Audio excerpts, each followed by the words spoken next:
Hello, everyone. Welcome to another episode of Spirituality for Badass Babes. Today, I have the beautiful Karen Austen with me. Karen is an international speaker, a best-selling author, facilitator, coach, mentor with lots and lots of deep interest in human potential and a love of all things communication, especially in the nervous system, which is why I actually contacted her because I thought it was absolutely fascinating. Karen actually had a career for 25 years in the criminal justice that drastically changed her life. So let's start off talking about that. I would love to know a little bit more about your story. Welcome, Karen.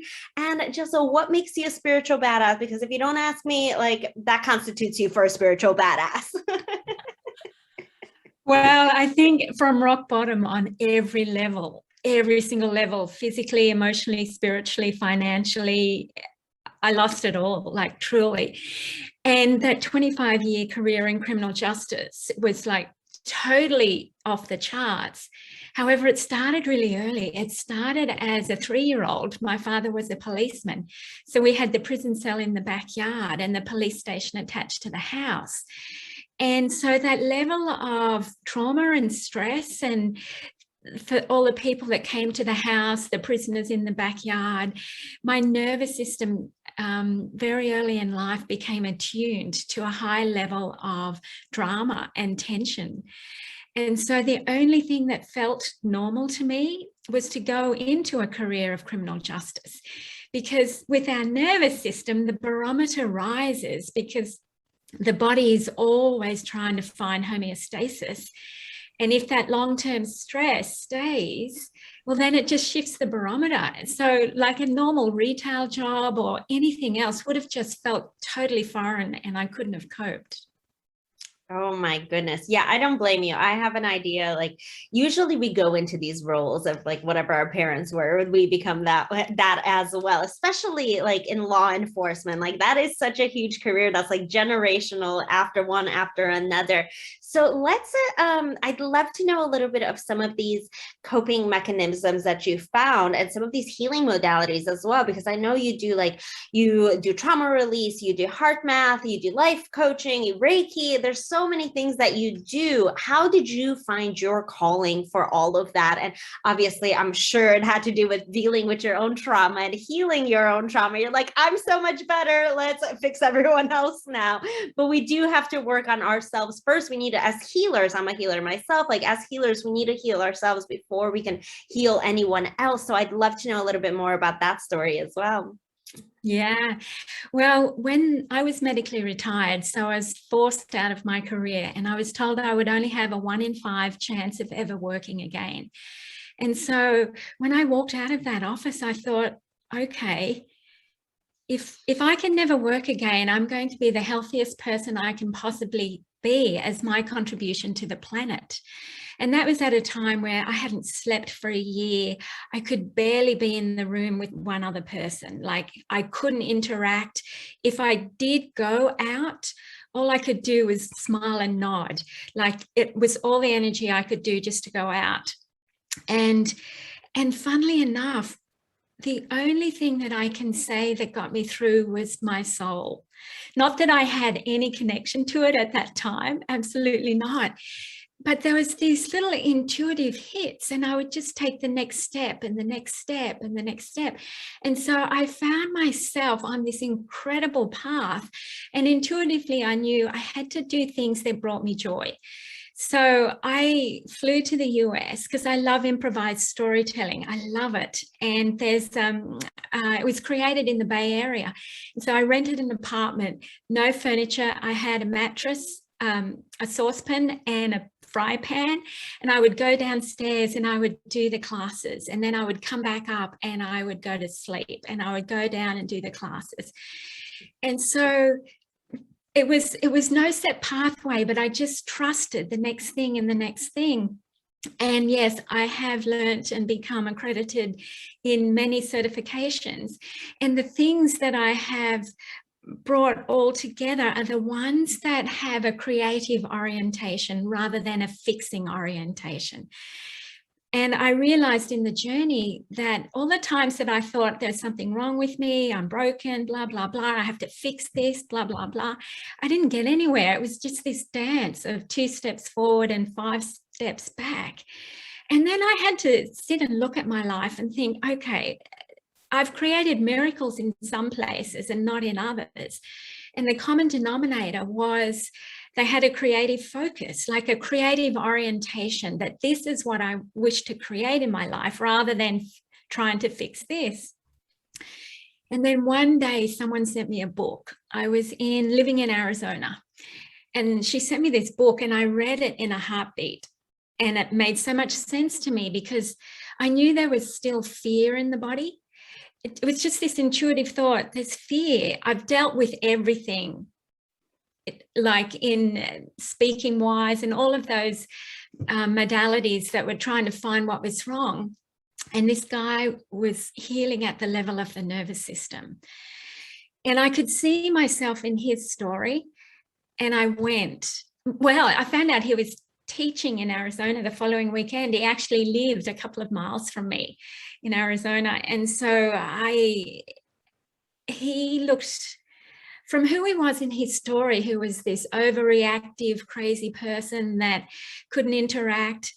And now he looked like the Buddha. He was like peace on earth. And I thought, okay, this guy's work works. And so I immediately became a facilitator. Well, I did the training and of course tried to fix myself with it and, burnout, rewire, you name it, all the wrong things. But it did make me so passionate about the nervous system.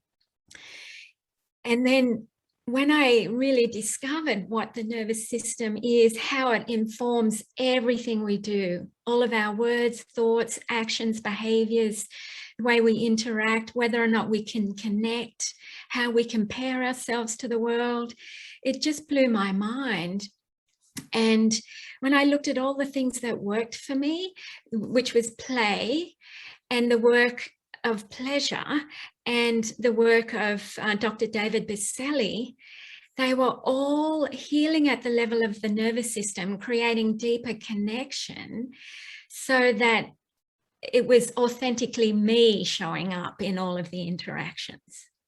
Wow, that is so beautiful. And I love how you connected like that feminine with the masculine as well, like the pleasure, the play, the creativity that comes through for you, but also something so deep and something everyone has, the nervous system that's so complex, such a complex system, yet you bring it in such a beautiful way. So I would love to know more about the nervous system.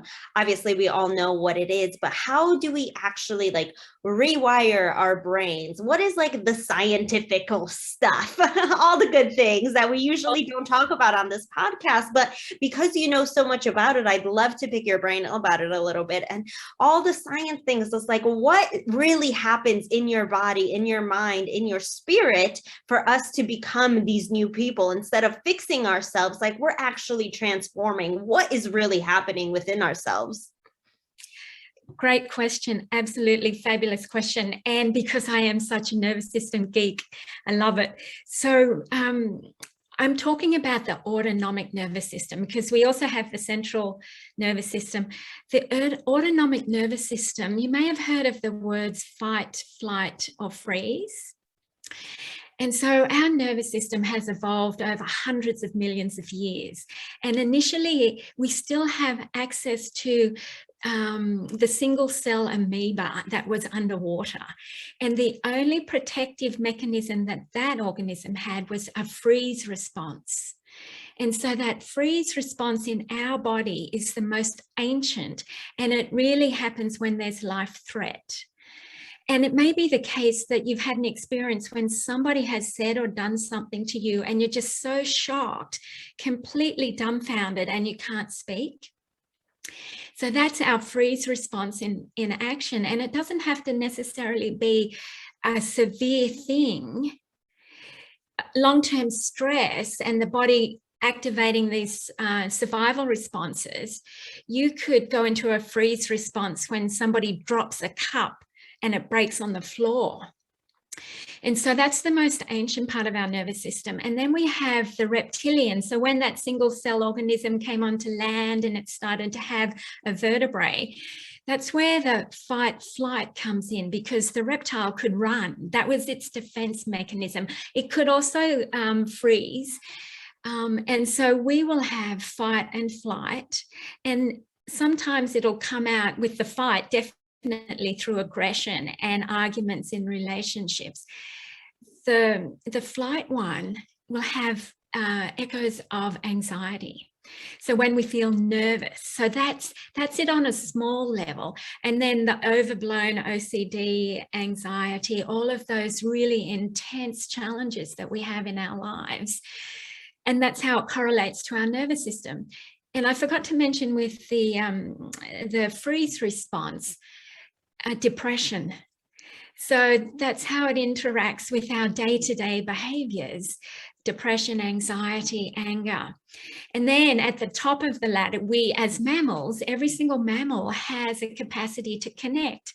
And it is another part of our survival mechanism.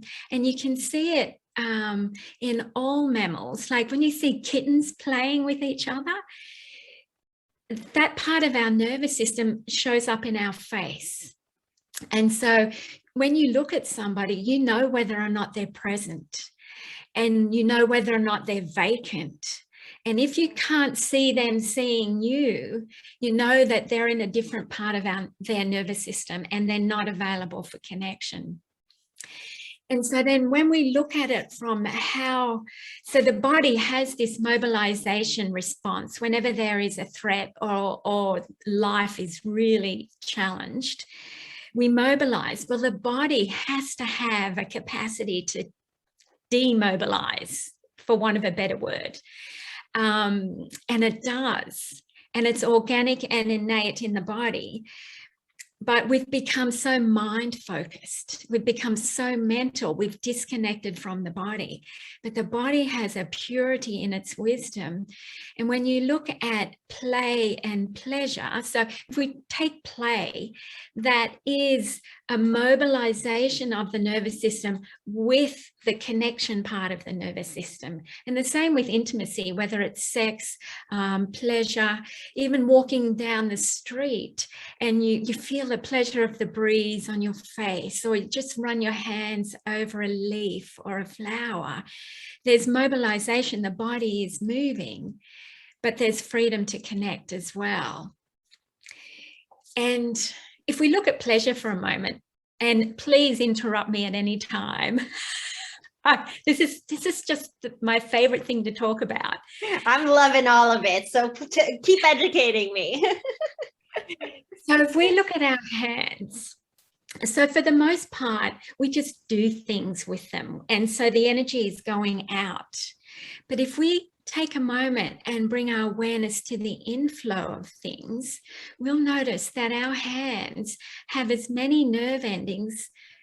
Well, if we look at the genitalia and the mouth, and then third are the hands and the nerve endings. And imagine as a baby, when you look at a baby, it picks up everything, plays with everything and sticks it in its mouth. And so the hands are really activated early on in our lives. And with the level of nerve endings go to the brain, they go to the reward center of the brain. And of course, babies want to get into everything and play with everything. And then there's a moment they do something that an adult thinks is incorrect, and they'll get told off. And they'll say, no, that you can't do that, you can't do that. And depending on the level of awareness of the parent, they'll project their shame or guilt or humiliation onto the child. And so in this moment, the child thinks, oh my goodness. And I know that this is probably the survival instinct kicks in. And on some level, the baby knows that there's something that they can do that stops love, and that there are things that they can do that generates love. And so the baby, and we've all done it, it starts to lose its own connection to direct pleasure and starts looking outside of itself for pleasure and appreciation through the eyes and behavior of another. And so when we wake up the hands again and bring our awareness back to the sensation and the inflow, because our hands, they go to the heart, all the meridians, you know, half the body's meridians go through the hands, the energy centers in the hands, like there's so much about the hands. And so when you awaken the hands and tend to sensation, emotions arise. And it's not that we have to go looking for anything to fix. The emotions that arise are the stuck patterns from the past, and they just come out automatically. There's nothing to do except play with pleasure and sensation through the hands. And then not only that, if we look at giving and receiving, and the hands are all about giving and receiving, and if we look both on an individual level and a global level, there are overgivers and there are overtakers. And I know predominantly for women, we've been raised saying how good we look or how kind we are or how good we are.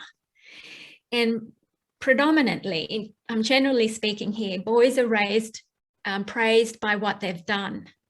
And so it's based on a skill level. And so when we look at how predominantly girls are praised for their attributes, you can't get any better at attributes. And so the overgiving kicks in. Okay, I'm praised when I'm a good girl, so I'll do more of that because then I'll get the pleasure, the indirect route of pleasure. So burnout, the do-gooder, the pleaser, the martyr, all come into that aspect of overgiving and doing it without agreement, doing it without being aware of their own limits. And then when we come back to the hands, we come back to the body. And that's where we start this different conversation with our body, a deeper communion and connection with our own body. So we know, oh, that's a no. I'm actually going to say no this time. Wow. Like, just wow. I actually, ironically enough, one of my mentors on our coaching call today, she actually had us do an exercise where we just observed the energy in our hands and the energy running through our hands in order to observe what emotions and what feelings are going on. So it's perfect that we're having this conversation today. That's how synchronicities work. It's beautiful. But I also, I love how you tap into the pleasure and the play, very similar to how, like your auto responses. I was reading the book, I think it's The Power of Habit, and they talked about something very similar. Like your habit, like forms based off of like what your pleasure responses are. That's how you fix a habit. You get rid of a habit based on like you focus on something that you're pleasureful and then do it often and over and over and over again. What are some tips for people how they can connected to not only their nervous system and realize if this is like a full body yes or a full body no for them, but also that pleasure and play? And maybe I have two questions there, but one or the other or both. So bringing the best way to wake up the hands is just to grab an item, anything. It can be anything. It can be artificial, it can be organic, and just gently either move your hand over the item or your item over the hand, and then slow it down. And then slow it down by half. Because when we look at pleasure is neurophysiological, and it relates to context, sensation, and awareness. And the more we take the time just to wake up the hands and feel it, and initially we will go, for me, I picked up a pen. Oh, it's a pen. And there's a little bit of rubber. Oh, that bit's a bit cool. And so we'll look at it objectively and what it's used for, because that's how we play with our hands. Our hands are used for this. And then when we take the time just to sink in a little bit more deeply. We'll start to notice sensation. And there have been people who as a child or at some stage in their life have been abused and made to do things with their hands. And so their hands will have a memory, or the body will have a memory of that. And so then it's just like, okay, I need to be able to be with discomfort and still remain present. And so by expanding our capacity to be with discomfort and still remaining present, like, oh, I can hear the birds, I can see the light, I can hear the sounds of the neighbors. Whenever there's a level of discomfort in the body, we need to be present in the body as well as present externally. And then just knowing that if there is a numb spot or a freeze response, because it is the most ancient part of our nervous system responses, it does have to move up the chain.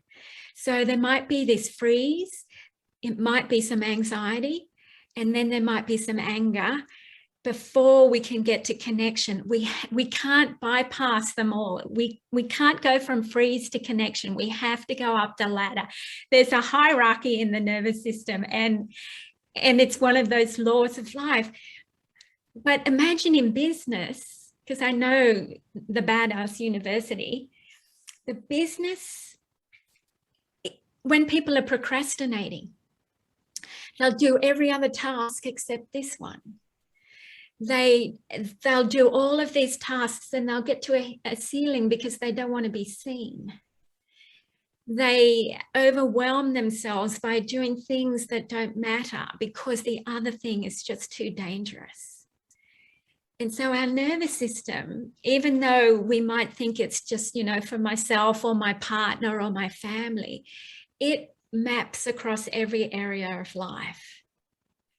So, you know, people who are constantly thinking, oh, where's my niche? So there's anxiety about getting it right, the perfectionism, nervous system response. If there's conflict in getting to agreements, if it's business to business work, nervous system response. And so it's having the courage, because I know you know it takes courage. Sure does. Sure does. Scrape yourself off the floor. Just knowing that there is a path and it's the body's natural way, because and I know I mentioned earlier that, you know, the body mobilizes for protection and defense. Well, has there ever been a moment that you have, or any of your listeners may have had, they've had to get up and speak and their body starts shaking a little bit? Oh yeah, I just told a story on the last podcast I recorded that I was just speaking at a retreat in Mexico, and I haven't spoken publicly in before COVID times. And even then, like, I still had someone on stage with me leading it. And this is the first time that I spoke publicly, one, since COVID, and it's been over 2 years, two, where I was fully by myself. And I picked up the microphone. The second I picked it up, like, my voice trembled. I was like, ah, crap. But I had to get myself through it. I knew how to get myself through it. So yeah, that was just the nervous system responding to those fears. Yes, absolutely. And so that tremoring, even though we've sort of pathologized it and we've said it's a symptom of something, it's actually a solution. So the body actually tremors out the adrenalized energy that it doesn't need. And so people, and this is my other mission in life, is for people to stop thinking that the tremoring is bad. And it may be the case it's not appropriate in that moment where you are. However, that's the way the nervous system downregulates. It discharges the adrenalized energy, because as you imagine, fight, flight, freeze, they all indicate a movement action. And so when the body and the nervous system sends the chemical communication because it has sensed a threat in the environment, the brain sends this chemical communication to the systems in the body, the breath, the heart, the blood, so that the body can move in one of those ways to freeze. And so all of the blood leaves the extremities. So if a mammal out in the wild is about to get eaten, there's a numbness in the body, so the pain isn't severe. But if that animal can run, all of the chemical changes in the body are for that animal to just escape. And then if the animal can fight, all those chemical changes in the body are to be aggressive and to be able to survive. And even though we are allegedly civilized, we have this animal body. We have this animal body. And so when we don't freeze, run, or fight, all of those chemicals are still in the body and they get stored in the muscles. And the communication is stuck. And usually in those heightened moments of awareness, we will say something because we have language and we are meaning-making machines. And so we will say something to ourselves. And I know you know that when we say something with a heightened emotion, that's how we manifest things. And so these beliefs get stuck in the system inside of the chemical communication that has instigated the body to move. And if that energy is not discharged through the shaking or the tremoring, it stays in the body. Then you get a tension pattern.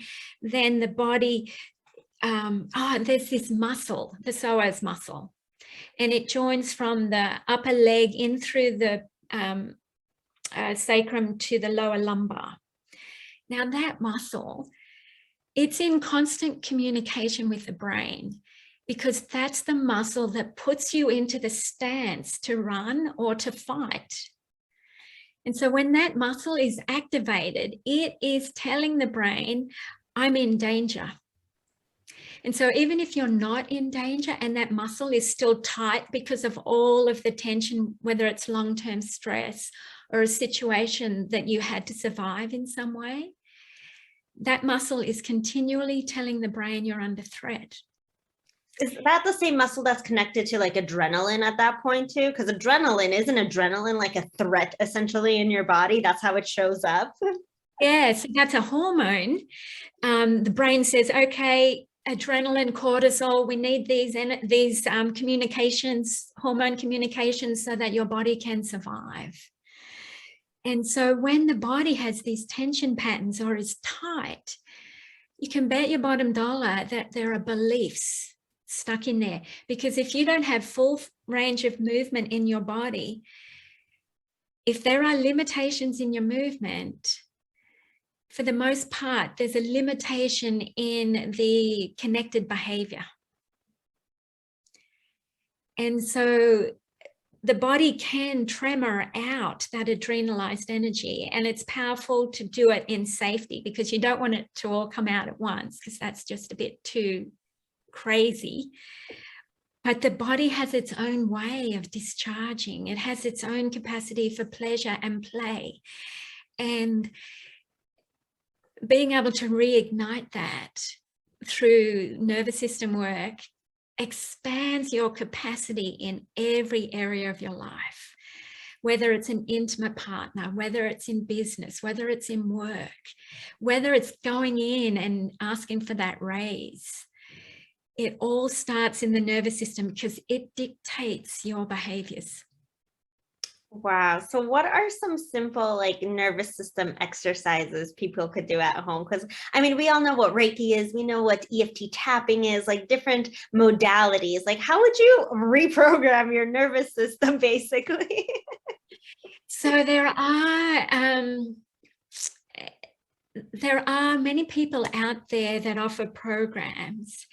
And if you have a life of stress and tension and physical challenges, it really is important to to see somebody that is that could guide you in that way, because you can re-traumatize yourself if you don't do it safely. And so even just picking up an item and just feeling it, bringing all of your awareness to it, and just feel it for 5 minutes. If you did that every day, you would notice different behaviors, different access. Your pleasure ceiling would start to increase and shift and get higher. So just doing that, having your feet in the ground, connecting to earth, and it's like in your awareness and imagination with intention, sending all of your energy down to the earth and wrapping it around the crystalline grid in the center of the earth. Because the planet is ascending, we want to connect to the part of the earth that is that crystalline grid, and allow that energy to go down and then come back up through every cell in your being, and then connecting to the great central sun. I'm a big proponent of creating my own column of light from the great central sun down to the earth crystalline grid and bringing it back. And then playing with your breath. Like really playing with your breath, noticing it, just noticing where it is, stopping a few times in the day and go, oh, where's my breath? What was happening just before that? And just start tracking, just tracking. And my favorite thing is storytelling. And some people feel okay with saying something in their first language, and some people need to say it in a made-up language. So for 30 seconds, just tell a story about something you see. Like, there's this black bird that flies. I think this black bird, it might be a crow. He's got it sorted because he lives in one tree and all of the babies live in another tree. And I see him flying back and forth every day to feed his babies. And just allow it to come out. But if that's too challenging, just make up sounds. So it would be like, si pataka posito abate, si mo ito lambakasito ah. And just play, and play with whatever energy is there, and like allow the whole body to come in as this powerful tuning fork for where you are. And allow it to build this structural tension. Like the most magnetic force in our life is structural tension. It holds things together. So when we have this creative orientation of a desired end result, and we want that, whether it's health, whether it's business, whether it's relationship, just playing with the magnetism of that tension, and take tension on as your best friend in the realm of it pulling you slowly forth. It's like allowing tension to be the lady in the forest with the lamp, guiding the next step and the next step, knowing there's nothing to fix, there's not broken. Just guiding you along that path.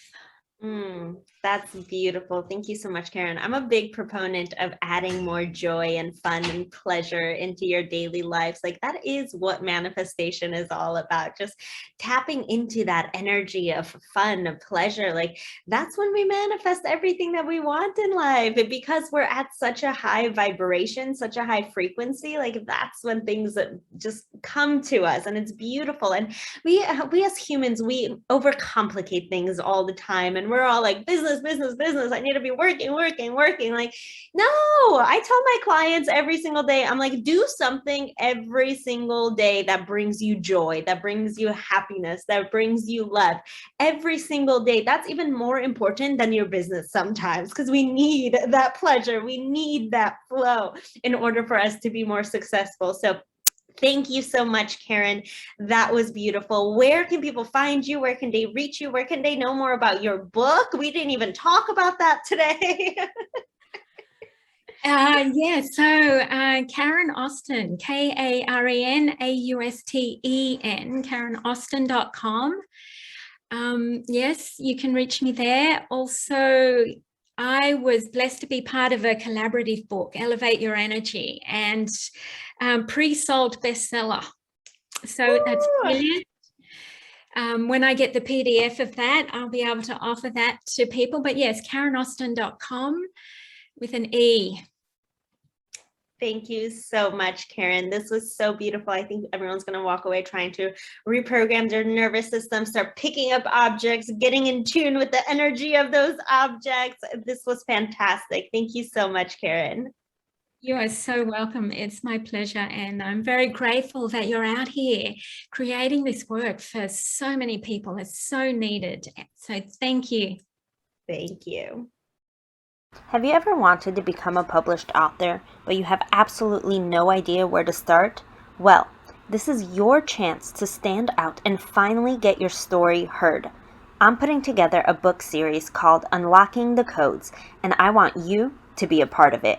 Titles include Unlocking the Codes to Spirituality, Unlocking the Codes to Success, Unlocking the Codes to Manifestation, and many, many more. So, if you've ever thought about sharing your story on a global scale, but you are completely overwhelmed with everything that goes into writing a book, like the book cover, the editing, the marketing, then claim your spot right now in the hottest co-author book series before someone else does. To apply to be a co-author in the Unlocking the Codes book series, go to unlockingthecodes.com.